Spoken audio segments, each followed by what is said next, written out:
نحمده ونصلي على رسوله الكريم اما بعد فاعوذ باللہ من الشیطان الرجیم بسم اللہ الرحمن الرحیم۔ سامعین اکرام،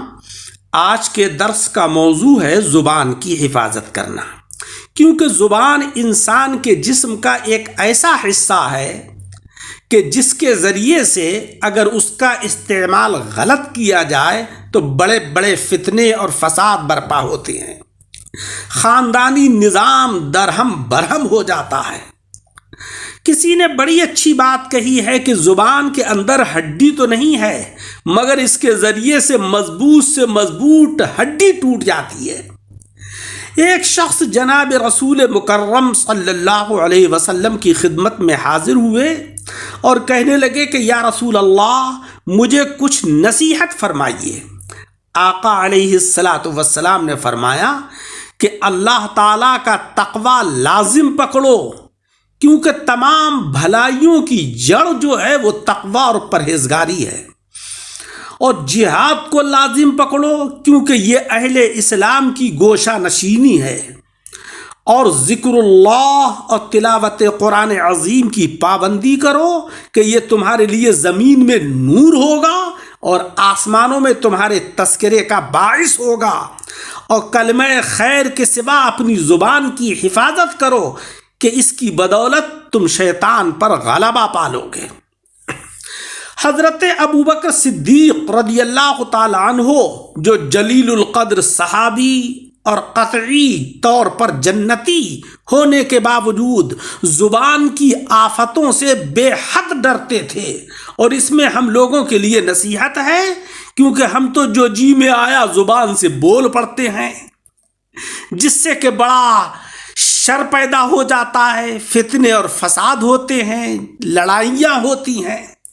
امیر المؤمنین حضرت سیدنا عمر بن خطاب رضی اللہ تعالیٰ عنہ نے دیکھا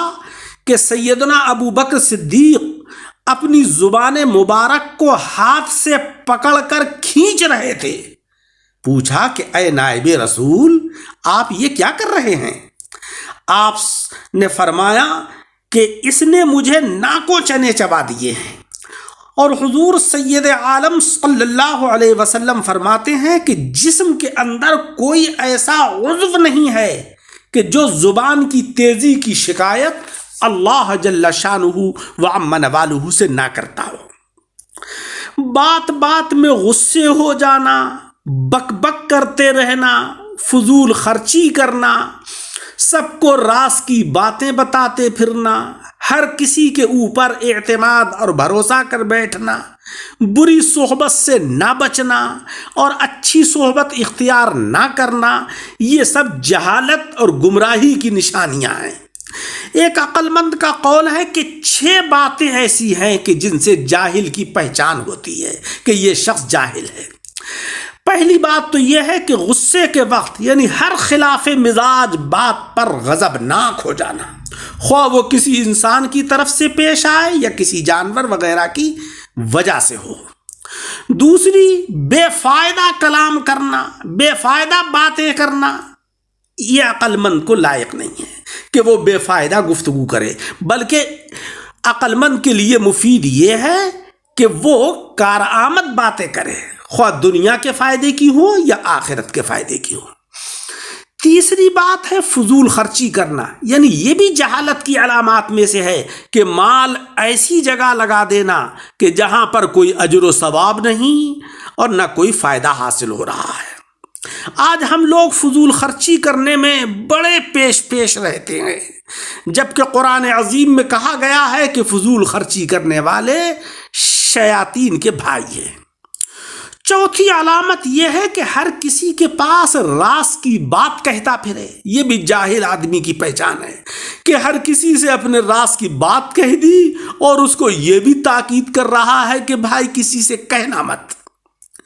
اور جہالت کی 5ویں علامت یہ ہے کہ ہر کسی کے اوپر بھروسہ کر بیٹھے، ہاں ہر کس و ناکس کے اوپر اعتماد اور بھروسہ کر لیا، پھر اس کے بعد اس سے نقصان ہو رہا ہے، لڑائی جھگڑے ہو رہے ہیں۔ اور چھٹی بات جہالت کی یہ ہے کہ اپنے دوست اور دشمن میں امتیاز نہ کر پائے۔ یعنی مناسب تو یہ ہے کہ آدمی اپنے دوست یعنی نیک لوگوں کو پہچان کر ان کی موافقت اختیار کرے اور ان کے نقش قدم پر چلے، اور دشمن یعنی برے لوگوں کو پہچان کر ان سے بچنے کی کوشش کرے۔ اور انسان کا ازلی دشمن، سب سے بڑا کھلا ہوا دشمن تو شیطان ہے، لہذا کسی بات میں بھی شیطان کی پیروی نہیں کرنا چاہیے۔ ہر وقت ذکر و درود سے اپنی زبان کو شیریں بنانا چاہیے، صرف خاموشی کے بجائے آخرت کی فکر ہونی چاہیے، اور عبرت کی نگاہ سے انسان کی کوئی بھی نگاہ خالی نہیں ہونا چاہیے۔ عجائبات وغیرہ کو دیکھ کر اس سے درس حاصل کریں،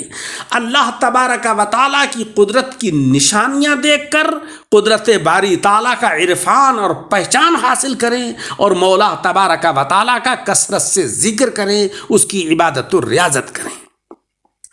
حضرت عیسیٰ علیہ السلام کا ارشاد مبارک ہے کہ جو کلام بھی اللہ کے ذکر سے خالی ہوتا ہے وہ لغو یعنی فضول ہے۔ یعنی ایک مومن کی پہچان یہ ہے کہ اس کی کوئی بھی بات ہو اس میں ذکر الہی ضرور شامل ہونا چاہیے،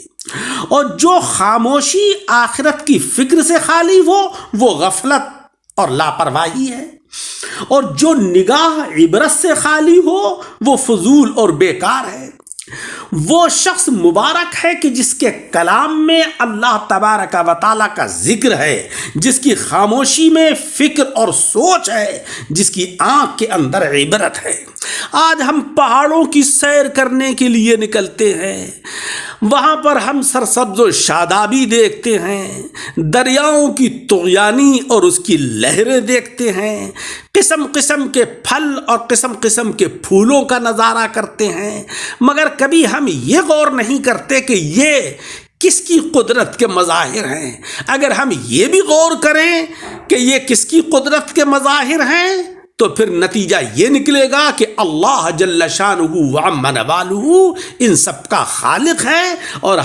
اور یہ ساری چیزیں اللہ کی مخلوق ہیں، اور ہر مخلوق کو اللہ تبارک و تعالیٰ کی عبادت و ریاضت کرنا چاہیے۔ حدیث پاک میں آتا ہے کہ آخرت کے معاملے میں گھڑی بھر کے لیے غور و فکر کرنا 1 سال کی عبادت کا ثواب ملتا ہے۔ اس سے محض لذت کے لیے زیادہ کھانے پینے کی قرآن عظیم میں مذمت آئی ہے۔ پیٹ بھر کر جب انسان کھا لیتا ہے تو اس کو پھر مستی زیادہ سوچتی ہے، اور زبان بھی قینچی کی طرح چلنے لگتی ہے، جو جی میں آتا ہے وہ زبان سے بکنا شروع کر دیتا ہے، اور جب بھوک لگی ہوتی ہے تو انسان سست پڑ جاتا ہے، زیادہ بولنے کو جی نہیں چاہتا ہے۔ اسی لیے ہمارے اسلاف رضی اللہ تعالی عنہم سخت بھوک کو برداشت کرتے،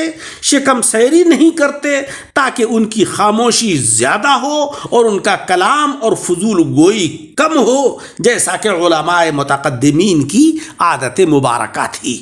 اللہ جل شانہ وعم نوالہ ہم سب کو عمل کی توفیق عطا فرمائے، آمین بجاہ النبی۔